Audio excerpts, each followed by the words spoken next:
For over 100 years, the United States government waged a war against a single tree. Not an army, not a nation, a tree. Ranchers called it the green cancer. The Department of Agriculture labeled it a pest.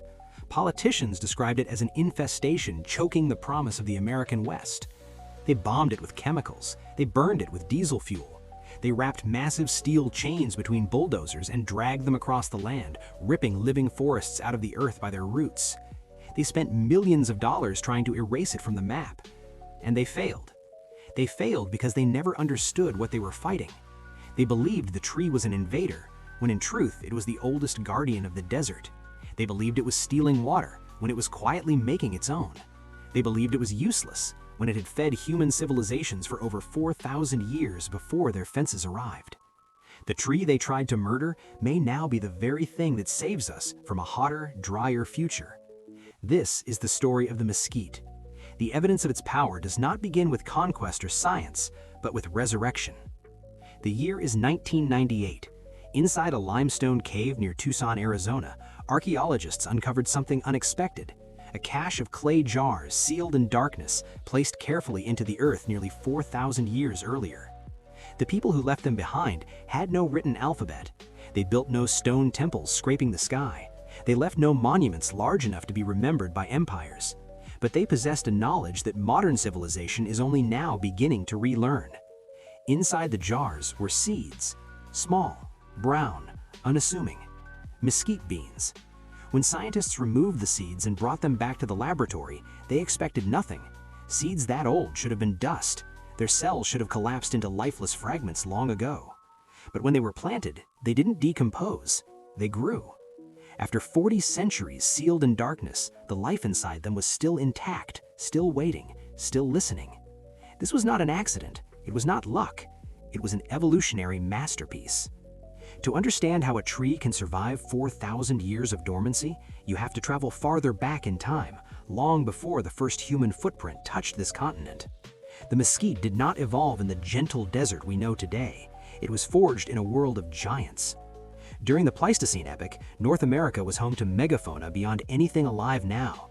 Giant ground sloths the size of modern elephants lumbered across the plains. Mastodons roamed the river valleys. Ancient camels and horses migrated in massive herds. The mesquite evolved alongside them. Its sweet, protein-rich pods were not meant for mice or birds. They were designed for giants. When mastodons ate the pods, the seeds passed unharmed through their digestive systems, scattered across vast distances in nutrient-rich fertilizer. The tree and the animal were partners in an ancient contract. Then the Ice Age ended. The climate shifted. The giants disappeared. Suddenly, the mesquite was alone. By every known rule of ecology, it should have gone extinct. Its seed dispersers were gone. The world was becoming hotter and drier. Rainfall grew unreliable. Rivers retreated underground. But instead of dying, the mesquite made a decision. It went down. What we see above ground, a twisted trunk, thorned branches, feathery leaves, is only a fraction of the organism. A single mesquite tree is the visible tip of a vast underground architecture. While oak trees spread wide, the mesquite drills. Its taproot is a biological drill bit capable of piercing compacted earth, rock layers, and ancient sediment. Some have been measured plunging more than 160 feet into the ground, others nearly 200. This root does not search for surface moisture, it hunts the water table itself.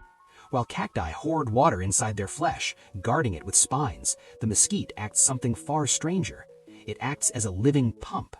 At night, when evaporation slows and temperatures drop, the tree pulls water from deep aquifers far below the surface.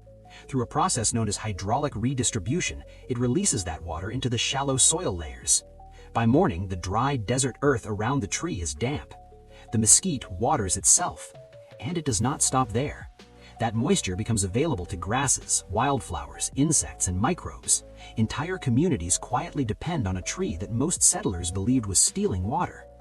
For the indigenous peoples of the Southwest, the Tohono O'odham, the Pima, the Yaqui, the Sidi, this was never a mystery. The mesquite was not a resource, it was a relative.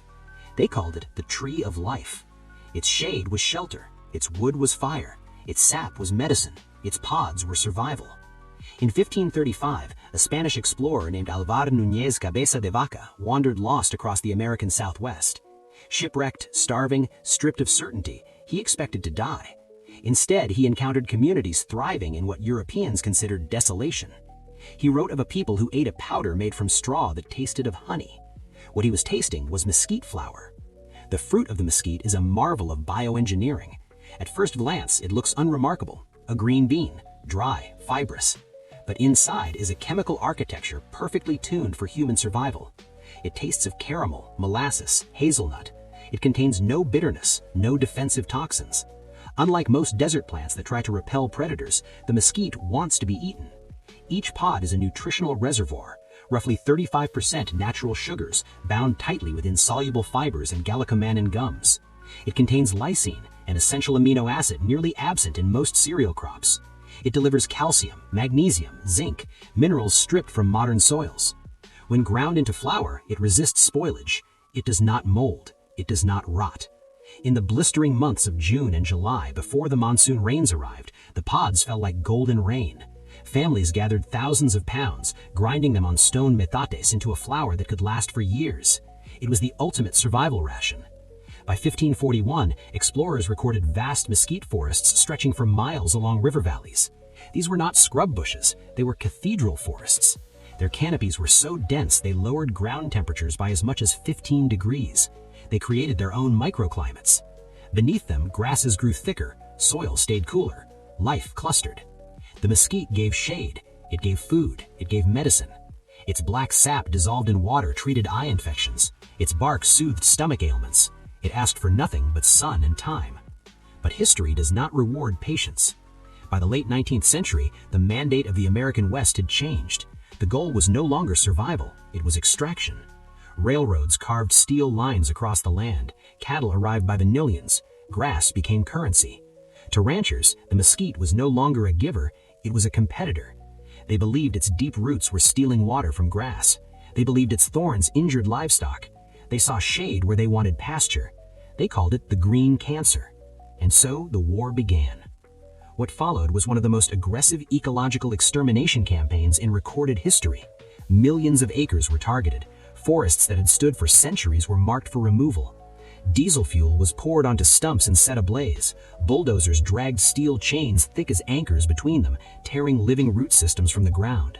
The land was scarred, the soil was exposed. But the ranchers made a fatal miscalculation. They didn't understand the biology of their enemy. Hidden just beneath the soil surface is the mesquite's failsafe, the root crown. A dense knot of dormant buds evolved to survive catastrophe. When you cut down a mesquite tree, it does not die. It responds. For every trunk severed, 10 new shoots erupt from the base. What had once been a single majestic tree becomes a dense, impenetrable thicket. The more they fought it, the stronger it grew. Desperate, the government escalated. In the mid-20th century, chemical warfare was unleashed. Herbicides like 2-4-5C, a component of Agent Orange, were sprayed across the Southwest. The land was poisoned to kill a tree. In 1948, after decades of destruction, the USDA quietly admitted the truth. The eradication programs had failed. The mesquite could not be killed. But the damage had already been done. The ranchers had won the battle and lost the war. Without mesquite roots to anchor the soil, erosion accelerated. Without shade, grasses burned under relentless sun. The cattle the ranchers tried to protect began to starve. The land cracked. Dust storms returned. It took 50 years for science to catch up with what the desert already knew. In the 1970s, ecologists began to look closer at the weed they had demonized. They discovered something unsettling. The mesquite wasn't the villain, it was the nurse. Mesquite is a legume.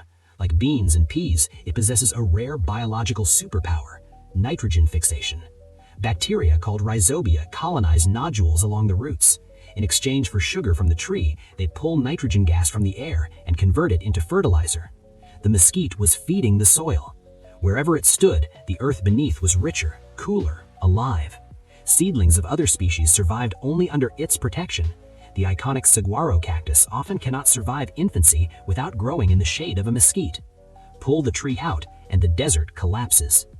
And yet, even as this ecological truth emerged, another crisis was unfolding, this one inside the human body. By the year 2000, global sugar consumption had surpassed 170 million tons annually. Type 2 diabetes surged worldwide, devastating many. What modern science is only beginning to articulate is something deserts have always understood intuitively. Survival is not about abundance, it is about efficiency. Mesquite does not waste, it does not hurry, it does not gamble on rain that may never come. Every leaf is small, divided into fine leaflets to reduce water loss. Every thorn is a boundary, not of aggression, but of preservation. Even its seasonal rhythm is cautious. During extreme drought, mesquite can shed its leaves entirely, entering a state of suspended waiting. Not dead, conserving. This ability, known as drought deciduousness, allows the tree to shut itself down when conditions become lethal.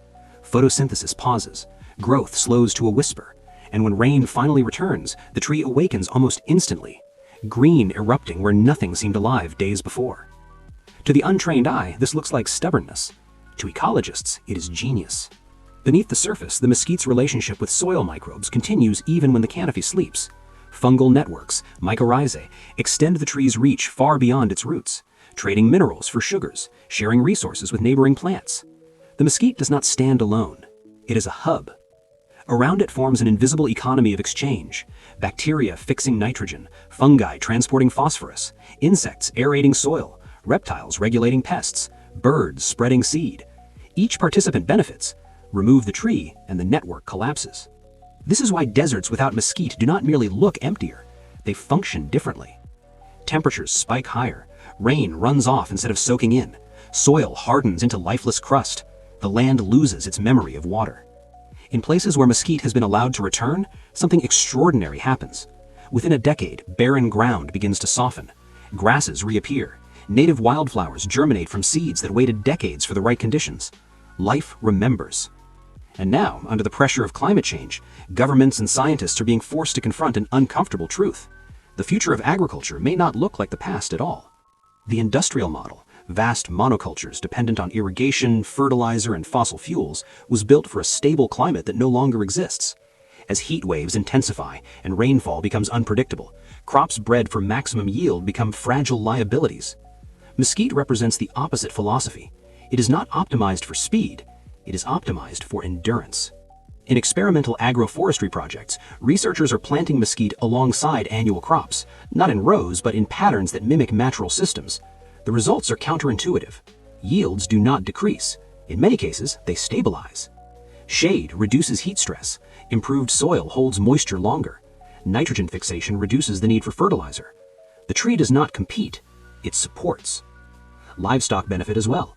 Mesquite pods provide high-protein fodder during dry seasons when grasses fail. Its leaves offer emergency forage. Its wood burns hot and slow, prized for cooking and heating in fuel-scarce regions. Nothing is wasted. This is why across continents, communities facing desertification are turning not to new technology, but to old allies. In Kenya, farmers are using mesquite relatives to halt the advance of dunes. In Rajasthan, India, arid land restoration projects center around leguminous trees once dismissed as scrub. In Australia, debates rage over invasive species. Yet even there, researchers widely acknowledge that Prosopis species are among the few plants capable of stabilizing collapsing soils. The question is no longer whether mesquite works. The question is whether we are willing to change. Because mesquite does not fit neatly into modern systems of ownership and control. It does not grow in straight lines. It does not obey planting schedules. It demands patience. It rewards observation. It blurs the boundary between wild and cultivated. And that makes it uncomfortable. Modern civilization prefers solutions that arrive in bags, bottles, and machines. Mesquite offers none of these. It offers relationship instead. To harvest it well, you must know the land. To use it wisely, you must think in decades. To benefit fully, you must share. Perhaps that is why it was so easy to declare it an enemy. The tree reminded us of something we were trying to forget. That we are not separate from ecosystems. That survival is collective. That progress measured only in profit eventually consumes itself. The mesquite did not resist eradication out of malice. It resisted because extinction was never part of its design. It evolved to outlast catastrophe. Ice ages, megafaunal collapse, drought cycles lasting centuries.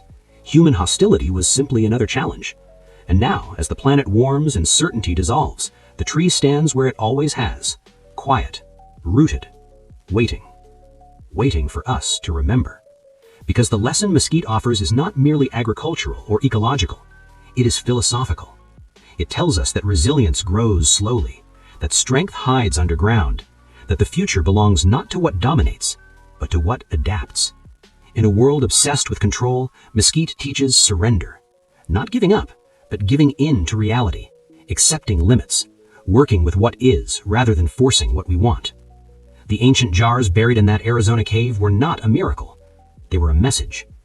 Life does not need constant motion to survive. Sometimes it needs stillness. Sometimes it needs darkness. Sometimes it needs time. The seeds waited 4,000 years without panic. They trusted the future. We would do well to learn from them.